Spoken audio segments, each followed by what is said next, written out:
Allô, mes amis? Bon matin. Encore un matin, on va se faire tranquillement, pas vite, une petite capsule. Hein? Comme ça m'arrive souvent, j'ai envie de te parler de ma petite méditation de matin en promenant mon petit chien.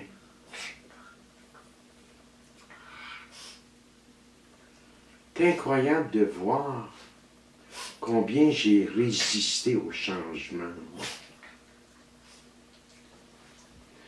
Tu sais, dans ma vie d'alcoolique, de toxicomane, de dépendant affectif, il y avait des changements qui s'imposaient. Ma vie, elle ne pouvait plus continuer comme ça, tu comprends? Mais aussi vrai que ce changement-là, ces changements-là étaient un besoin, j'en avais une peur morbide de ce changement.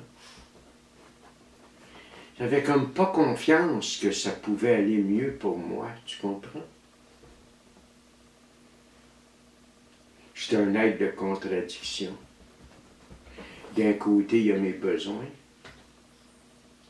puis de l'autre bord, il y a les peurs d'aller vers mes besoins, il y a l'impuissance d'aller vers mes besoins. Il y a que je doute toujours de moi, tu comprends? Ce que je suis en train de te dire, c'est que je manque de foi. Je manque de foi en moi, je manque de foi en la vie, puis je manque de foi en Dieu. Tu sais, ça a été bien long avant que je plie les genoux. Puis je les ai pliés juste le jour où j'étais absolument plus capable, tu comprends? Ça, c'est le symbole de la croix. C'est ça que ça veut dire pour moi, la croix. C'est une reconnaissance de mon impuissance.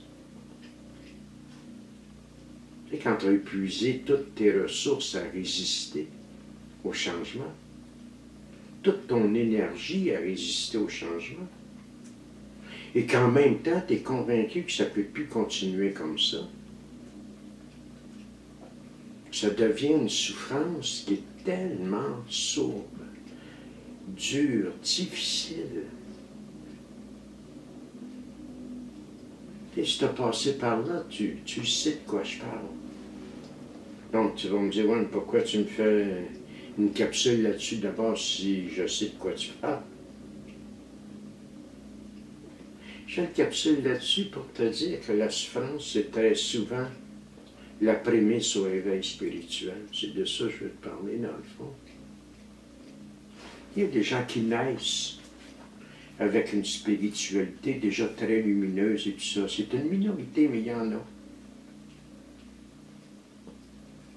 Sauf que l'histoire nous apprend que la plupart des gens qui vont connaître un changement profond de leur personnalité, qui vont connaître un réveil spirituel durable et véritable, sont des gens qui sont allés au bout de leur souffrance, au bout de leur résistance.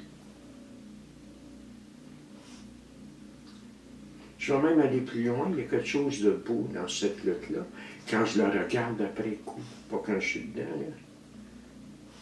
Il y a quelque chose de beau, il y a quelque chose de très courageux. Tu sais, le courage et la peur, ça va ensemble. Hein? Le courage par bravo, la bravo c'est pour les imbéciles. Tous des héros, ils sont tous morts.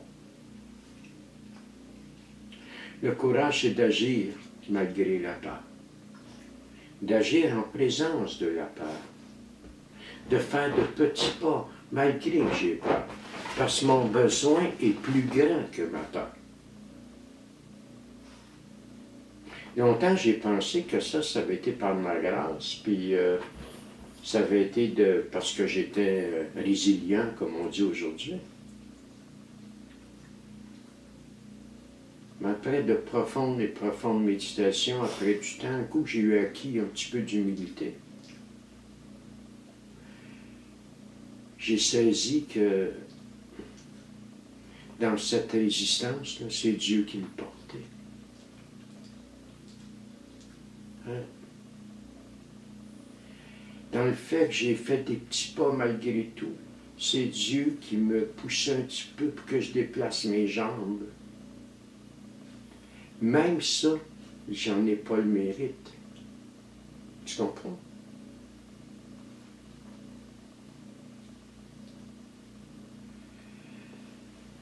Vois-tu, on parle de souffrance, on parle de besoin de changement, on parle de résistance au changement. Si tu es là dans ta vie, nous autres, dans notre méthode, on dit qu'il y a quelqu'un qui a tout pouvoir. Celui-ci, c'est Dieu. Puis si vous le trouvez maintenant. On nous dit aussi, on va réaliser que Dieu fait pour nous-mêmes ce qu'on n'est pas capable de faire pour nous-mêmes.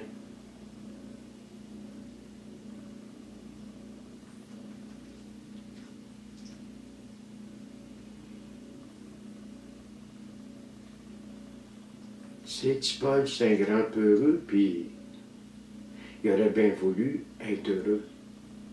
Il aurait voulu que les choses changent, mais il ne fallait pas que ça bouge. Il ne fallait pas qu'il y ait de perte.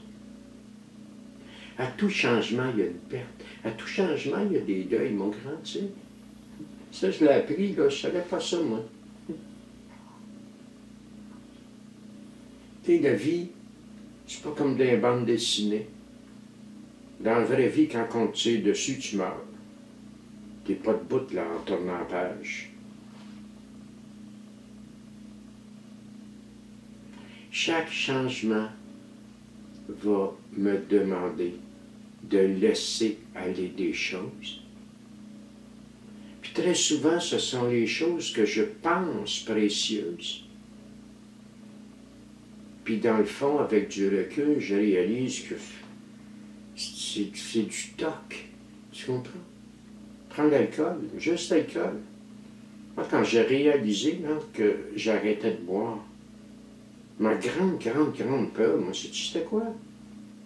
Asti que ça va être plate. J'avais tellement peur de m'ennuyer. J'attribuais à l'alcool un pouvoir qu'elle n'avait pas.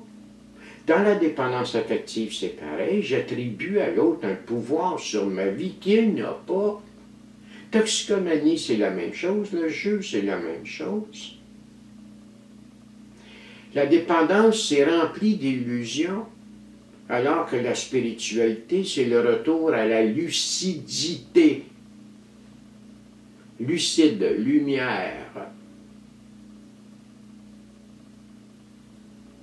Je pensais à ça matin, je méditais à ça. Tranquillement, pas vite. Je marchais avec mon petit chien. Comment c'est devenu beaucoup plus doux pour moi, les pertes aujourd'hui. Comment j'accueille beaucoup plus facilement le changement. Tu sais, je suis un homme, comme tu le sais, je l'ai dit plusieurs reprises, j'ai 66 ans. Puis moi, là, la vieillesse qui s'en vient, les changements dans mon corps, dans ma virilité, dans tout ça. Tu savais comment j'accueille ça?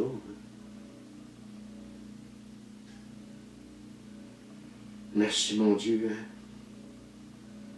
Merci qu'à 30 ans, j'ai vécu ce bas-fond épouvantable qui a fait en sorte que je me suis apprivoisé tranquillement au changement qui s'imposait.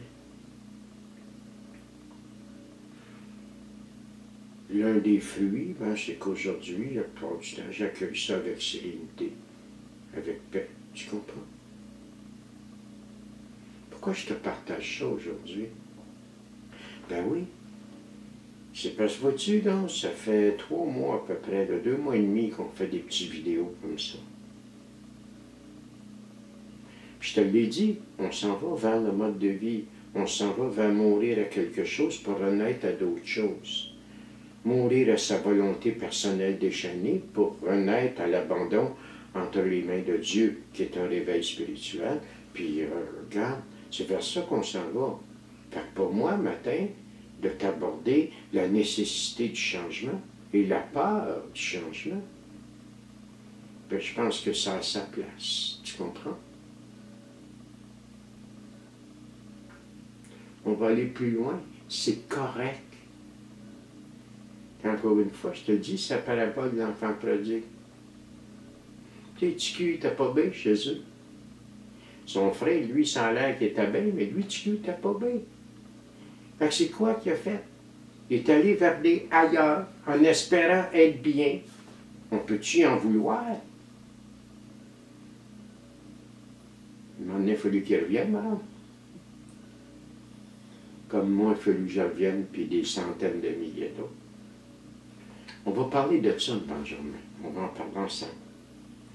Fait qu'écoute, je te souhaite une belle journée, puis c'est un peu ce que je voulais te partager, en espérant que tu puisses le méditer un petit peu. Bonne journée, là!